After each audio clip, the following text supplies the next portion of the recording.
Everyone told Sarah that kindness was a liability in a town like this. They told her to keep her head down, pour the coffee, and ignore the strays.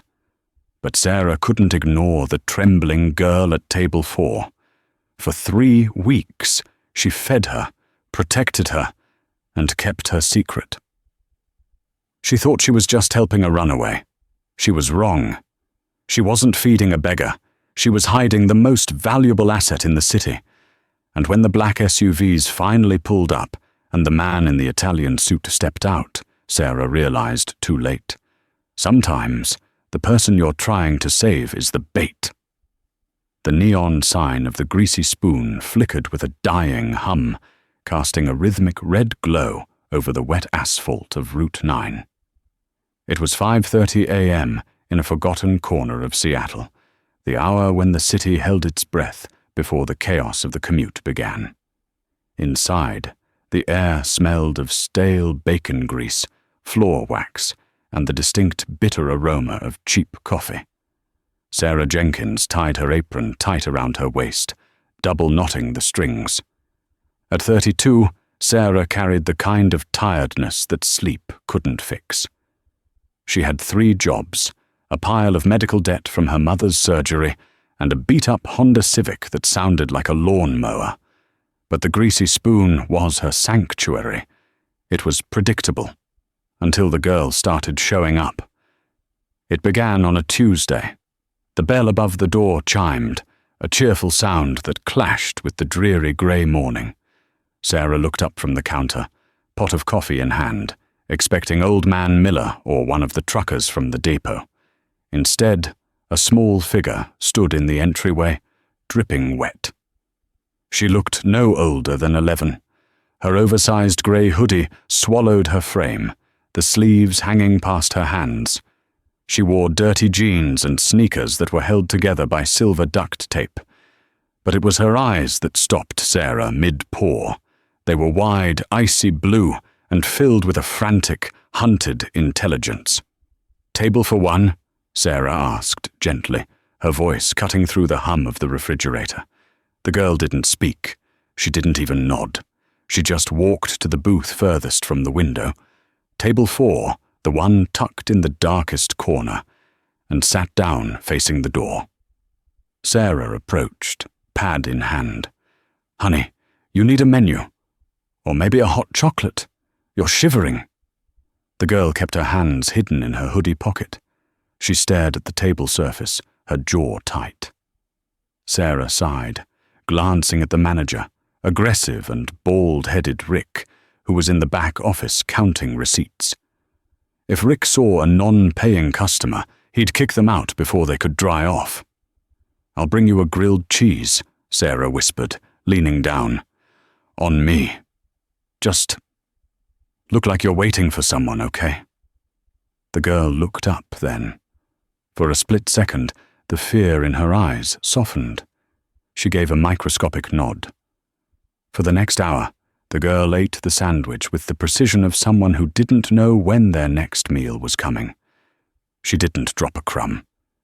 She drank 3 glasses of water, and at 6:45 a.m. sharp, before the morning rush truly hit, she stood up, left 3 crumpled dollar bills, clearly scavenged, on the table, and vanished out the back door. That was the routine. Every morning for 19 days. Sarah called her Mouse in her head. She never asked for the girl's real name. In this part of town, asking questions was a good way to get lied to, or worse. But Sarah noticed details. She noticed the girl never took off the hoodie. She noticed the way the girl flinched whenever the phone behind the counter rang.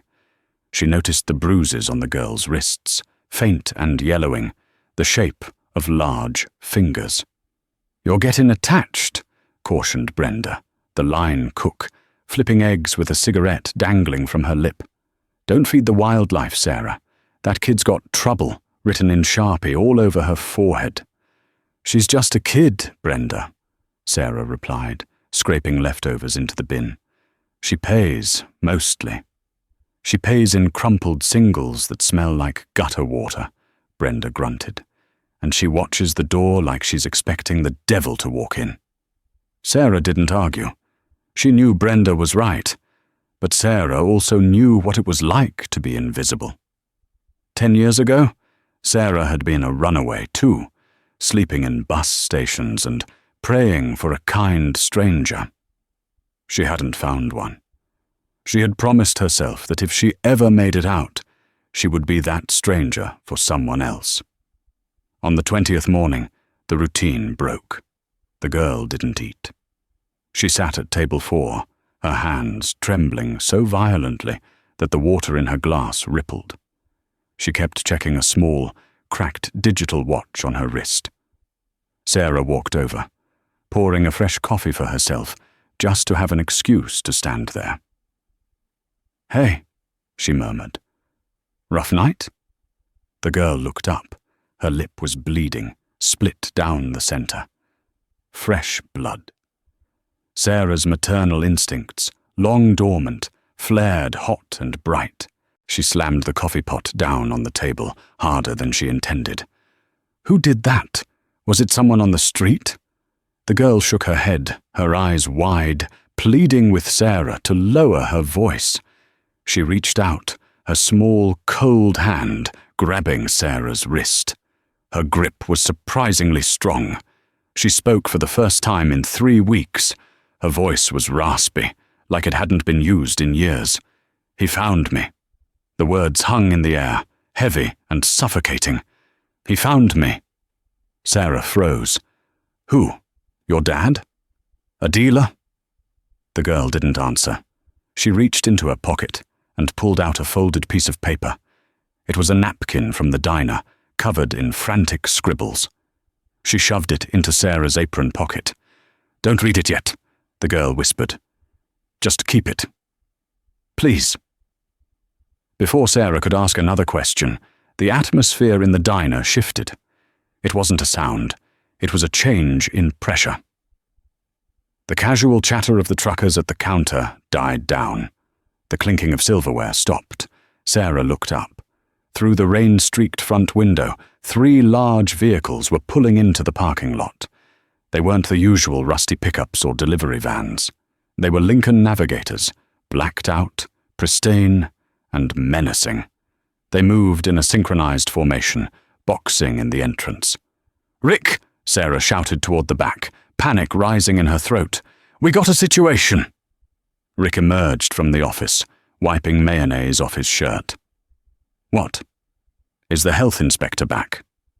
"No," Sarah said, stepping in front of the girl, shielding her from the window. "I think we're about to have a robbery." But it wasn't a robbery. Robbers came in fast and loud.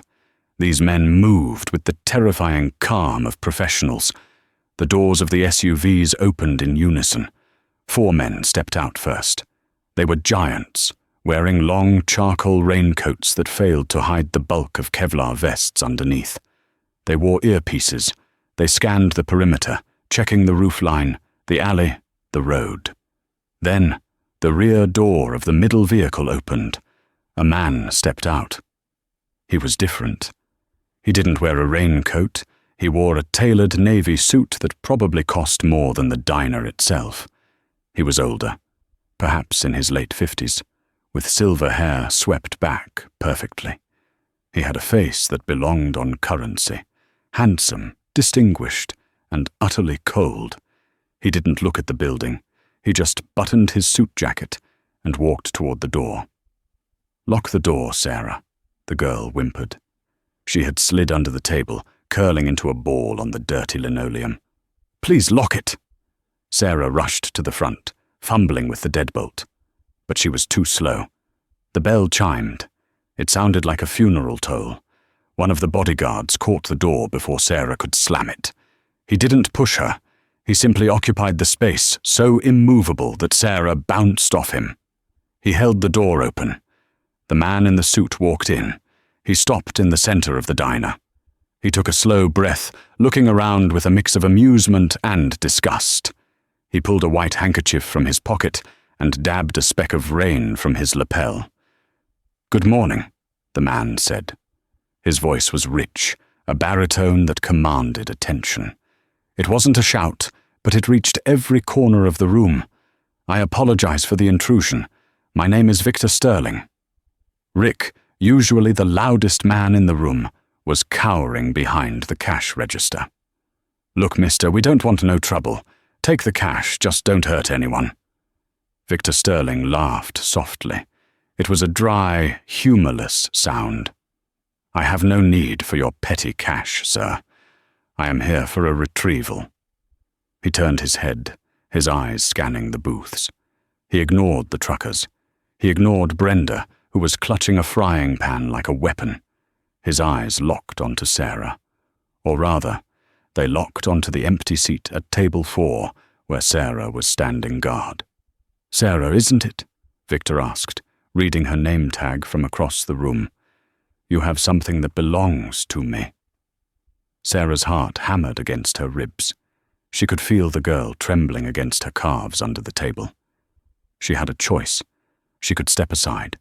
She could let this rich, powerful man take the problem away. It would be easy. But she remembered the bruises on the girl's wrist. She remembered the fear. "He found me." Sarah squared her shoulders. She crossed her arms. "I don't know what you're talking about. I'm just serving breakfast. You want coffee? Sit down. If not, get out. You're blocking the fire exit." The bodyguards shifted, hands moving toward their coats. The truckers at the counter stood up, sensing the violence in the air. Victor didn't flinch. He smiled, but it didn't reach his eyes. "Brave," he said. "Foolish but brave. I admire that. But Sarah, I'm not leaving without my daughter." "Daughter?" Rick popped his head up. "He's her dad, Sarah. Let him have the kid." "She doesn't look like you," Sarah said, her voice shaking but defiant. She kept her position, blocking the view under the table.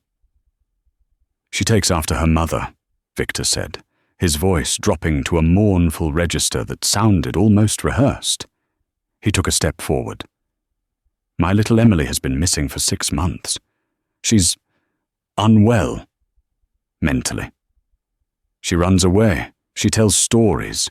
We've been worried sick. My wife hasn't slept in weeks." He reached into his jacket. The bodyguards tensed, but Victor only pulled out a wallet. He extracted a photo and slid it across the counter. Sarah glanced at it. It was a professional studio portrait. The girl, clean, smiling, wearing a velvet dress, sat on a pony. It was definitely her. It was the girl under the table. "See," Victor said, spreading his hands. "I'm just a father trying to bring his sick child home. She needs medication, Sarah. Without it, she hallucinates. She gets paranoid. She thinks everyone is trying to hurt her." The story was perfect. It explained everything. The fear, the silence, the running. The patrons in the diner visibly relaxed. A trucker sat back down. Brenda lowered the frying pan. Even Rick looked relieved. "She's sick, Sarah," Rick said. "Don't be crazy. Hand her over." Sarah looked at Victor. He was the picture of a concerned parent. But then she looked at his shoes. They were Italian leather, polished to a mirror shine, except for one scuff on the toe. And then she looked at the bodyguards. One of them was standing by the window, watching the street. He wasn't watching the room. He was watching for cops. If this was a legal retrieval of a runaway child, why were they worried about the police? And there was something else, the napkin in her pocket. It burned against her hip.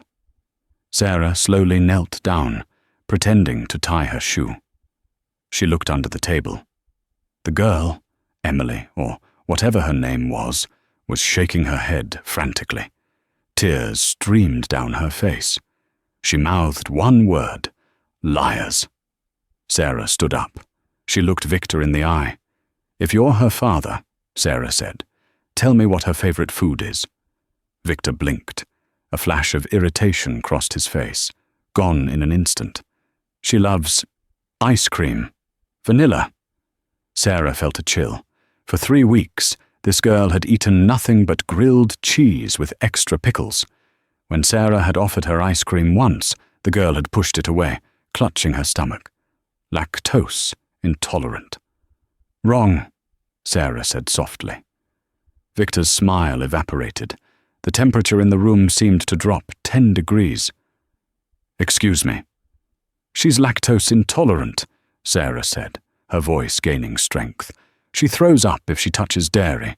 A father would know that." The silence that followed was absolute. Victor sighed. He unbuttoned his jacket, revealing the shoulder holster beneath. "I tried to be polite, Sarah. I really did. I prefer the civilized approach." He snapped his fingers. The 4 bodyguards moved at once. "Grab the girl," Victor commanded, his voice now devoid of any warmth. "And silence the waitress." "Hey!" Brenda shouted, swinging the frying pan. Chaos erupted. The lead bodyguard, a man with a scar running through his eyebrow, vaulted over the counter. Sarah didn't think. She reacted. She grabbed the pot of boiling coffee she had been holding and swung it outward. Scalding brown liquid splashed across the bodyguard's face. He screamed, clutching his eyes, and stumbled back into a display of pies. "Run!" Sarah screamed, kicking the table leg. "Mouse, run!" The girl scrambled out from under the table, but not toward the door. Victor was blocking it. She darted toward the kitchen. "Get them!" Victor roared, stepping over the writhing bodyguard. He pulled a pistol from his holster. A suppressed pistol. A gun with a silencer. That was the final confirmation. Police didn't use silencers. Worried fathers didn't use silencers. Hitmen did. Sarah grabbed a ceramic sugar dispenser and hurled it at Victor. It shattered against his shoulder, ruining his aim as he fired. Thwip! A bullet punched a hole in the Daily Special chalkboard, inches from Rick's head. Rick shrieked and dove to the floor. "Kitchen! Go!" Sarah grabbed the girl by the back of her hoodie and shoved her through the swinging double doors into the kitchen. Brenda was already there, eyes wide. "Back door's jammed. I tried to open it for a smoke earlier." "What?" Sarah yelled, sliding the deadbolt on the kitchen doors just as a heavy body slammed against them from the other side. "The lock is rusted shut," Brenda cried. They were trapped. The dining room was full of armed mercenaries. The back exit was sealed, and Sarah was armed with nothing but a spatula and a terrifying realization. This wasn't a custody battle. This was an execution. Sarah looked at the girl. The girl looked back, her face pale. She reached into her pocket and pulled out a small, metallic object. It looked like a USB drive, but heavier. "They don't want me," the girl whispered, her voice surprisingly steady now that the worst had happened. "They want this." The kitchen of the Greasy Spoon was a narrow, stainless steel corridor of heat and noise. The double doors buckled again as the bodyguard threw his weight against them. The deadbolt held, but the wood around the frame splintered with a sickening crack. "We have maybe 30 seconds, Sarah said, her voice tight. She looked at the rusted back door. It was a solid steel security door, older than the building itself. Brenda had been right. The latch was fused with rust. It would take a sledgehammer to open it, and all they had were knives and spatulas. "The drive," Sarah demanded, turning to the girl. "What is it?" "Evidence," Emily said, her hands shaking as she clutched the silver USB drive. "My dad. My real dad. He was a whistleblower. He worked for Sterling Dynamics. He found out they were faking safety tests on the new autonomous drone fleet. They were going to kill thousands to save stock prices." She swallowed hard, tears mixing with the grime on her face. "Victor isn't my father. He's the man they sent to clean up the mess. He killed my dad. He's been hunting me for a month." Sarah felt a cold pit in her stomach. Sterling Dynamics. It was a massive defense contractor. This wasn't just a crime. It was a conspiracy. Open up! Victor's voice came from the other side of the swinging doors, calm and muffled. There is nowhere to go, Sarah. Give me the girl, and I will let you and the cook live. You have my word. His word is worth spit, Brenda growled. She was rummaging under the sink, pulling out jugs of industrial frying oil. We ain't getting out the back, Sarah. We got to go out the front. The front? Sarah looked at her like she was crazy. Through the guys with guns. Through the chaos, Brenda corrected. She grabbed a 50-pound sack of all-purpose flour from the pantry shelf. You remember the safety video? The one about dust explosions. Sarah's eyes widened. Brenda, that's insane. We'll blow ourselves up. Not if we're behind the island. Brenda pointed to the heavy steel prep table in the center of the kitchen. It was thick enough to stop a bullet and low enough to provide cover. The kitchen door splintered again. A hand reached through the gap, trying to find the lock. Do it, Sarah said. She grabbed Emily and shoved her behind the steel prep table. Stay down. Cover your ears. Open your mouth slightly so your eardrums don't burst. When I say move, you run for the side exit by the bathrooms. Do not stop. Brenda ripped the top off the flour sack. Get the pilot light ready. Sarah grabbed a long lighter used for the stove. She lit it and tossed it onto the floor near the swinging doors. Hey, assholes! Brenda screamed at the doors. Come and get it! She heaved the sack of flour into the air, spinning as she threw it. A massive white cloud of fine powder filled the space between the stove and the doors, hanging in the air like a thick fog. At that exact moment, the bodyguard kicked the doors open. The rush of oxygen from the dining room met the suspended flour dust. The flame from the lighter on the floor ignited the mixture. Boom! It wasn't a movie explosion with a fireball. It was a concussive blast of overpressure. The air turned orange for a split second, and a shockwave ripped through the kitchen. The bodyguard who had kicked the door was thrown backward into the dining room as if he'd been hit by a truck. The windows of the kitchen blew out. Pots and pans clattered to the floor in a deafening cacophony. Go, go, go! Sarah screamed. The kitchen was filled with smoke and the smell of singed hair. Sarah grabbed Emily's hand, and they scrambled over the debris. Brenda was right behind them, coughing, her eyebrows singed off, clutching a meat cleaver. They didn't go through the swinging doors. The blast had blown a hole in the pass-through window, the counter where the waitresses picked up food. Sarah vaulted through it, landing on the glass-covered floor of the dining room. She pulled Emily through. The dining room was a war zone. The blast had knocked the other bodyguards off their feet. Victor Sterling was on one knee, rubbing his ears, his suit covered in white dust. He looked disoriented. "The side door!" Sarah yelled, pointing to the emergency exit near the restrooms. They sprinted. "Stop them!" Victor roared, his voice cracking. He raised his pistol blindly and fired. Crack! Crack! A bullet shattered the ketchup bottle on the table next to Sarah. Another pinged off the metal frame of the exit door. Sarah hit the crash bar on the door with her shoulder. It flew open, and the cold, wet morning air hit her face. They spilled out into the alleyway. "My car is around the corner," Sarah gasped. They ran.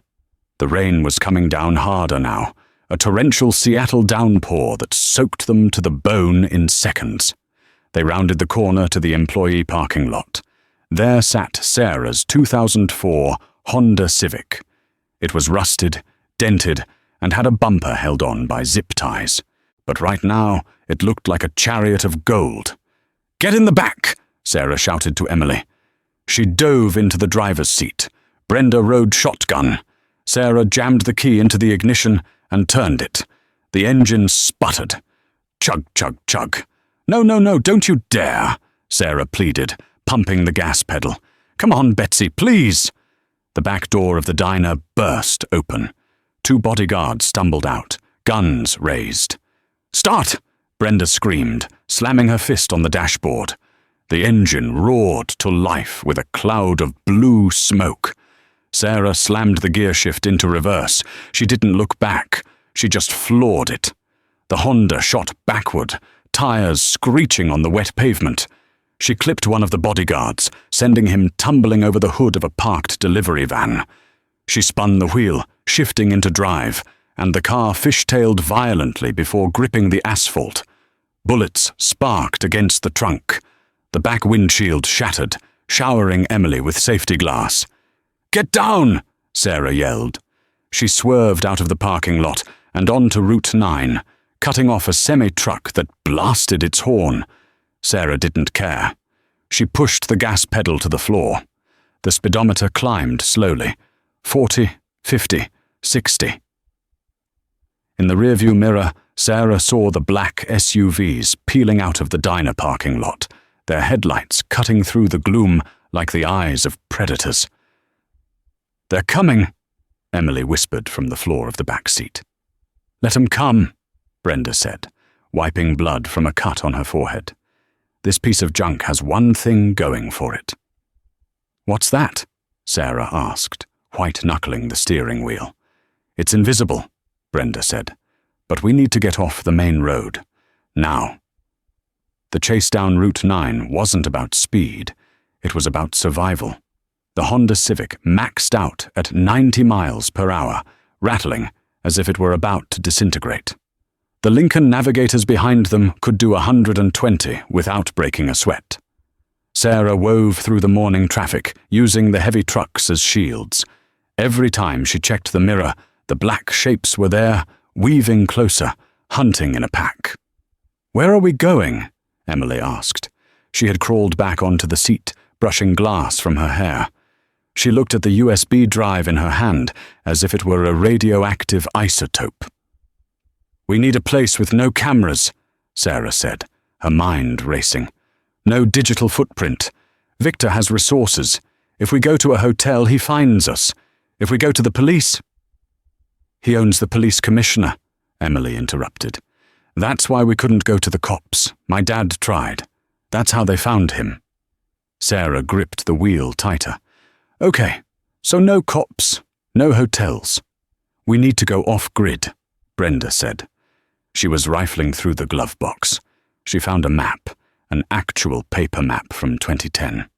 "Take the exit for Blackwood Logging Road. It connects to the old mountain pass." "That road is gravel," Sarah argued. "This car won't make it." "It's that or a bullet in the head," Brenda countered. Sarah jerked the wheel to the right, cutting across 3 lanes of traffic to catch the exit ramp at the last second. The maneuver was reckless, suicidal even. A sedan honked and spun out behind them, creating a wall of traffic that forced the SUVs to slam on their brakes. It bought them maybe 30 seconds. They hit the logging road. The pavement turned into washboard gravel. The Honda shook violently.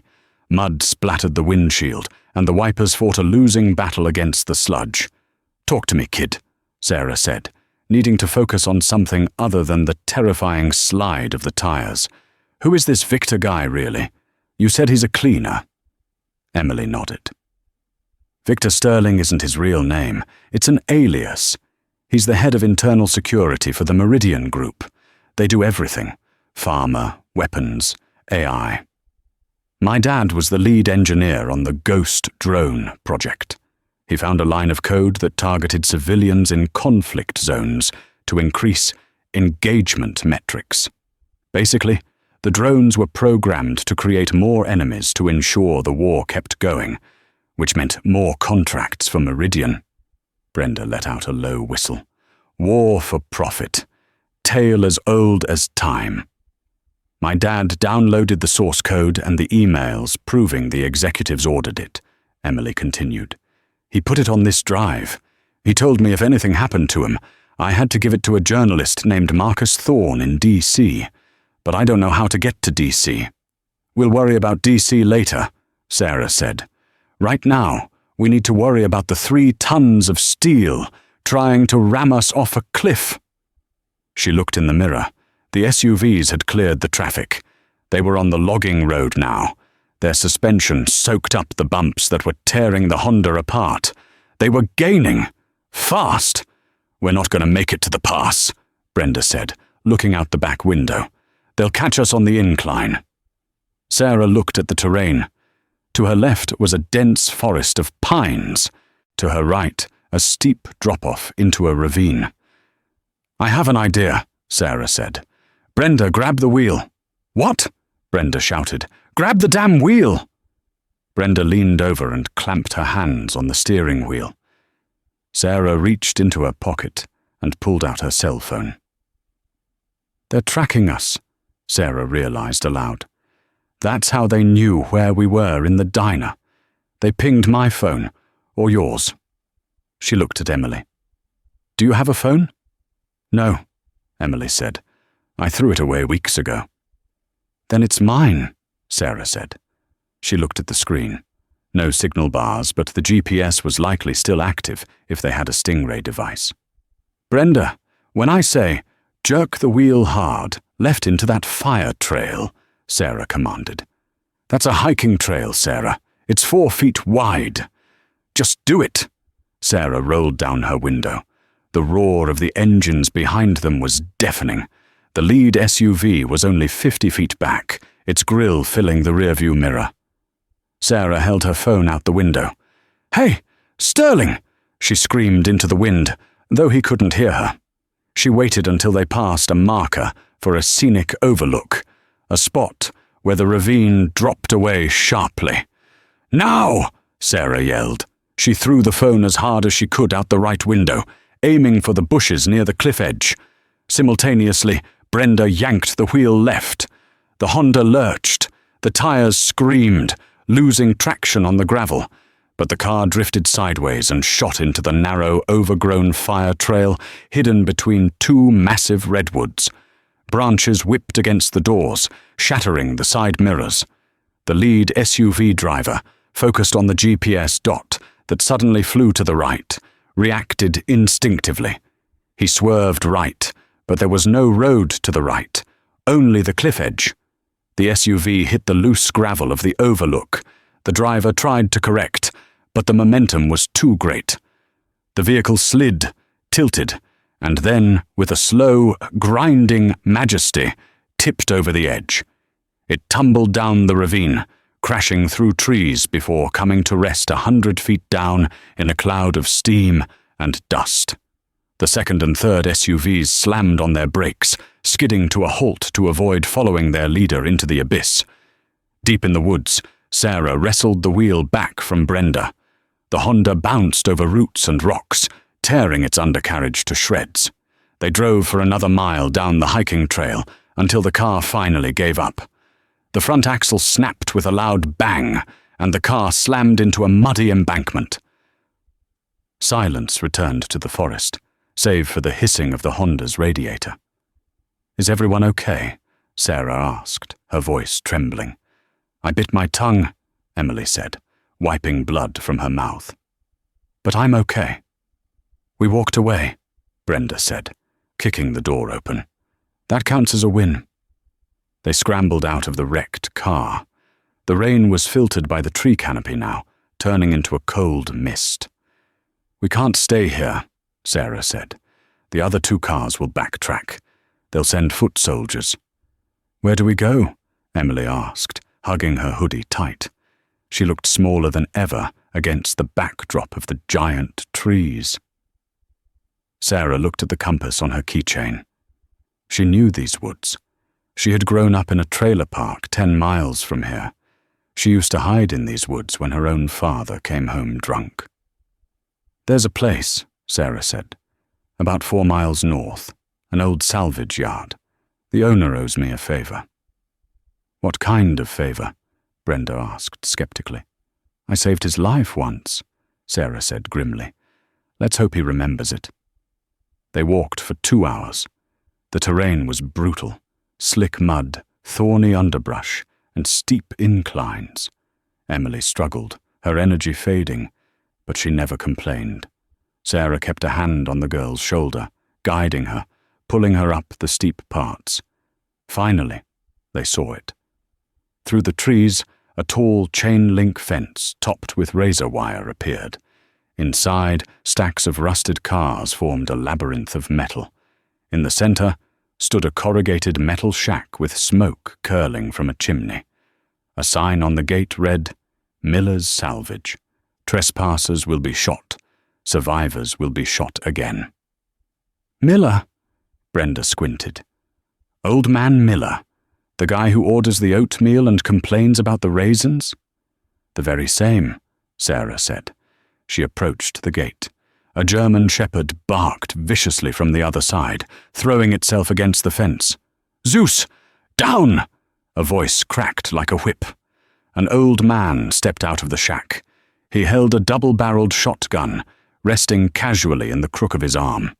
He wore grease-stained overalls and a hat that had once been red.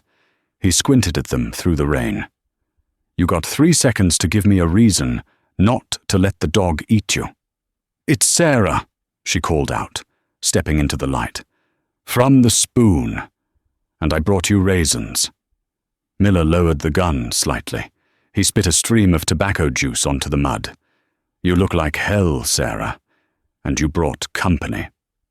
We need help, Miller. Bad help. The kind that involves black SUVs and guys with earpieces." Miller looked at the 3 of them, the bruised waitress, the singed cook, and the terrified girl. He looked at the woods behind them, listening intently. He walked to the gate and unlocked the heavy padlock. As he swung it open, the sound of a helicopter thumping in the distance drifted over the ridge. "Get in," Miller said, his face hardening. "And get under the tarp. If they have thermal, you're lighting up like Christmas trees." They hurried inside. Miller locked the gate behind them. "You realize," Miller said, as he led them toward a hidden storm cellar beneath a pile of tires, "that if you bring Sterling Dynamics to my door, this is going to be my last stand." Sarah stopped. "How did you know it was Sterling?" Miller tapped his ear. "I got a police scanner, and I got old friends. The chatter is that a domestic terrorist cell just kidnapped a girl and blew up a diner. There's $1 million bounty on your head, Sarah." Sarah looked at Emily.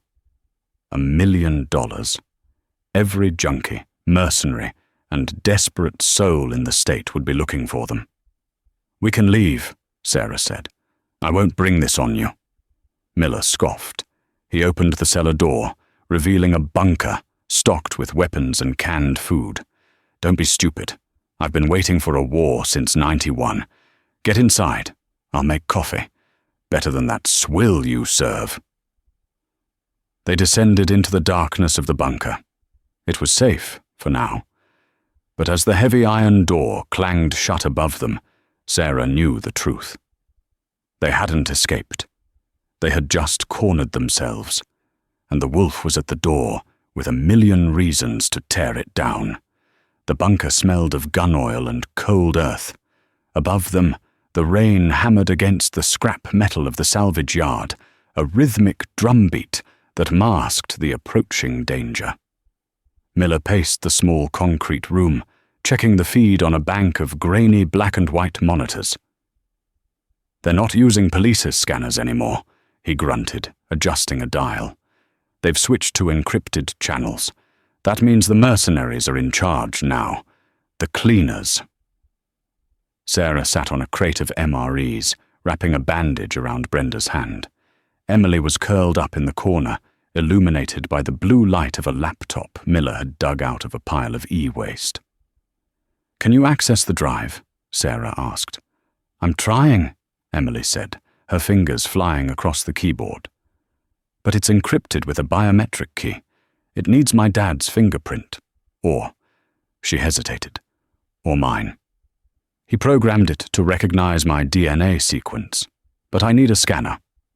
"We don't have a DNA scanner," Brenda snapped, though her voice was gentle. "We have a shotgun and a can of beans." "There's one at the university," Emily said. "The biotech lab. Dad used to take me there on weekends." "University is across the bridge," Miller said, without turning around. "You'll never make it," Look." He pointed to a monitor labeled Perimeter North. Grainy shadows were moving through the tree line. They moved with fluid, unnatural grace. They weren't just men. "What are those?" Sarah asked, squinting at the screen. "Ghost drones," Emily whispered, her face draining of color. "Quad-legged autonomous units. They have thermal imaging, motion sensors, and they're armed." Miller spat tobacco into a cup. "Robots. I hate robots." "They're scanning for heartbeats," Emily said. "They'll find us in 5 minutes." Miller walked over to a metal locker and unlocked it. He pulled out a heavy, modified assault rifle and a bandolier of grenades. He tossed a smaller pistol to Sarah. "You know how to use this?" "Point and click?" Sarah asked, weighing the cold steel in her hand. "Keep your finger off the trigger until you're ready to destroy what's in front of you," Miller said. "Listen to me. I got a way out, but it's a one-way ticket for me." "No," Sarah said immediately. "We stick together." "Don't be sentimental, girl. It'll get you killed," Miller barked. "I got a truck in the main garage. The Beast. It's an old armored bank transport I acquired in the 90s. Reinforced plating. Run-flat tires. It'll punch through their blockade." "But the garage is across the yard," Brenda noted. "I'll draw their fire," Miller said. "I'll trigger the perimeter traps. When the fireworks start, you run for the garage. The keys are in the ignition." "Miller, go!" Miller slammed his hand on a big red button on his console. Above ground, the salvage yard erupted. Miller had rigged the perimeter with airbags, salvaged from 1,000 cars, packed with ball bearings and scrap metal. They detonated in a chain reaction, sounding like a mortar barrage. On the monitors, the thermal shapes of the mercenaries flinched and scattered. "Now!" Miller yelled, kicking open the bunker door. They surged up the ladder into the rainy night. The yard was chaos. Car alarms were blaring from every direction. Another distraction Miller had rigged. Searchlights swept the mud, cutting through the rain. "Move, move, move!" Sarah grabbed Emily's hand and sprinted toward the corrugated metal garage. A mechanical whirring sound came from their left. Sarah looked over. A ghost drone, a sleek, black, dog-like machine with a red optical sensor, leaped onto the hood of a crushed Buick. It swiveled its head, locking onto them. A small turret on its back spun up. Blam! The drone disintegrated in a shower of sparks and plastic. Miller stood atop a pile of tires, his rifle smoking. "Pick on someone your own size, you glorified toaster," he roared, firing again at the shadows in the trees. The mercenaries returned fire. Tracers zipped through the air, green streaks of light. Miller took a hit to the shoulder, spinning him around, but he kept firing, laughing maniacally. He was drawing every eye, every gun, and every drone to his position. Sarah reached the garage door. It was locked. "Brenda!" Sarah screamed. Brenda didn't hesitate. She picked up a heavy rusted drive shaft lying in the mud and swung it like a baseball bat at the padlock. Once, twice. The lock shattered. They rolled the heavy door up. Inside sat the Beast. It was an ugly, boxy thing, painted matte black, with a plow blade welded to the front bumper. "Get in!" Sarah yelled. They piled in. Sarah jumped into the driver's seat. The interior smelled of old leather and diesel. She turned the key. The engine roared like a waking dragon. "Where's Miller?" Emily cried, looking out the back slit window. Sarah looked. Miller was no longer on the tire pile. The spot where he had been standing was being swarmed by the black shapes of the tactical team. "He gave us a chance," Sarah said, blinking back tears. "We're not wasting it." She slammed the truck into gear and stomped on the gas. The Beast lurched forward, smashing through the wooden garage doors. The courtyard was filled with armed men. They turned, stunned, as 4 tons of armored steel bore down on them. Bullets pinged harmlessly off the reinforced hull, sounding like hail on a tin roof. "Hold on!" Sarah screamed. She aimed for the main gate, which was blocked by 2 of the black SUVs. Crunch! The plow blade hit the SUVs at 50 miles per hour. The collision threw Sarah against the steering wheel, but the truck didn't stop. It plowed through the blockage, sending the SUVs spinning into the mud, and burst out onto the logging road. As they sped away into the darkness, a massive explosion lit up the rearview mirror. A fireball rose from the center of the salvage yard, consuming the tires, the cars, and the bunker. "Miller," Brenda whispered. "He blew the fuel tanks." Sarah gripped the wheel until her knuckles turned white. She didn't look back. She couldn't. "The university," Sarah said, her voice hard as iron. "We're going to the university." The drive to the city was a blur of adrenaline and paranoia. The beast was conspicuous, but the storm provided cover. Sarah stuck to the industrial back roads, weaving through the warehouse district of Seattle, avoiding the main highways where checkpoints would surely be waiting. It was 4:00 a.m. when they reached the university district. The campus was a ghost town, the Gothic buildings looming dark and silent in the rain. "The bioscience building is that one," Emily pointed to a modern glass and steel structure. "Lab 404, 4th floor." Sarah parked the battered armored truck in a loading dock alleyway. "Brenda, stay with the truck. Keep the engine running. If you see anyone, run them over," Brenda finished, checking the rearview mirror. "I got it." Sarah and Emily slipped out into the rain. They found a side door. Sarah used the pistol butt to break the glass pane near the handle, reached in, and opened it. The silence inside the building was more terrifying than the noise of the junkyard. Their wet sneakers squeaked on the polished terrazzo floors. "Elevators are offline," Emily said, looking at the panel. "They shut down the building at night." "Stairs," Sarah whispered. They climbed 4 flights. Sarah's legs burned, her lungs heaving. She was running on 3 hours of sleep and pure cortisol. They reached the 4th floor. Emily ran to a heavy oak door labeled Genomics Research. She tried the handle, locked. She punched a code into the keypad. "Access denied." "They locked out my dad's codes," she said, panic rising.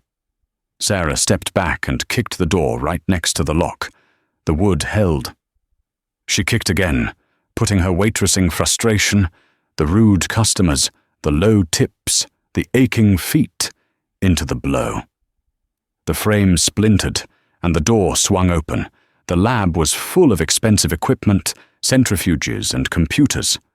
"There," Emily pointed to a machine that looked like a large printer.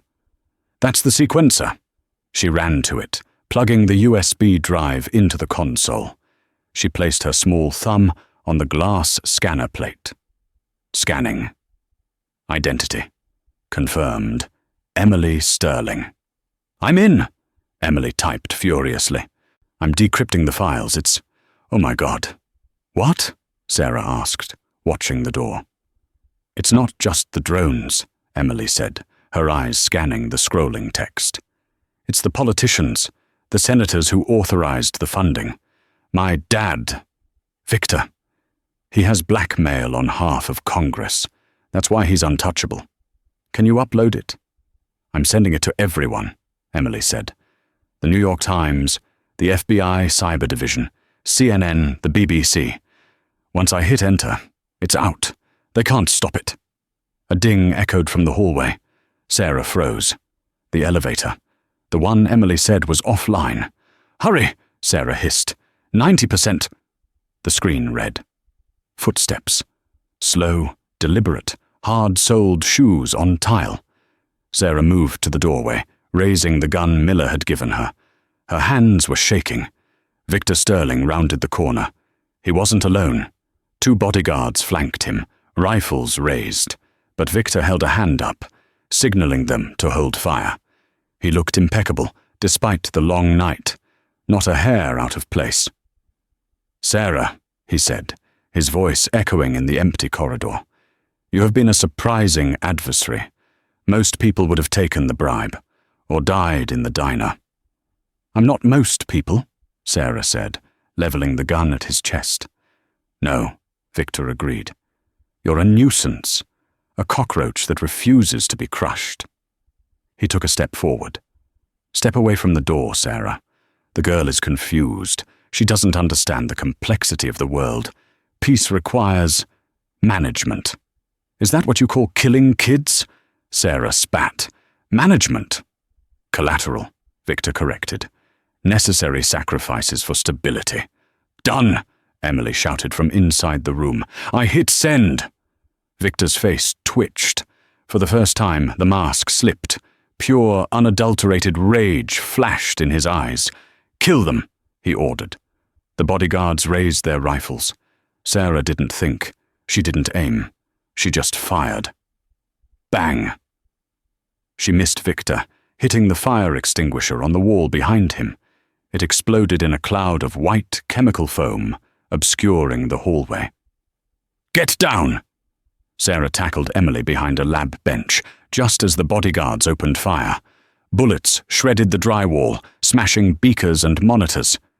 "Did it go through?" Sarah screamed over the noise. "Upload complete," Emily yelled, pointing at the screen. The fire alarm began to blare. Sprinklers hissed to life, drenching the lab. "Cease fire!" Victor roared from the hallway. "The servers! Destroy the servers!" But it was too late. Sarah's phone, still in her pocket. The one she hadn't thrown, an old burner she kept for emergencies, buzzed. Then it buzzed again. And again. A cacophony of notifications. "What is that?" Emily asked. Sarah pulled it out. Breaking news alerts. Washington Post. Massive leak exposes defense contractor corruption. CNN. Sterling Dynamics linked to illegal drone strikes.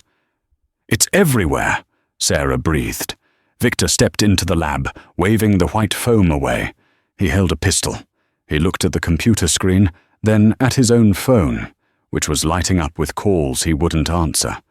He looked at Sarah and Emily. He looked tired.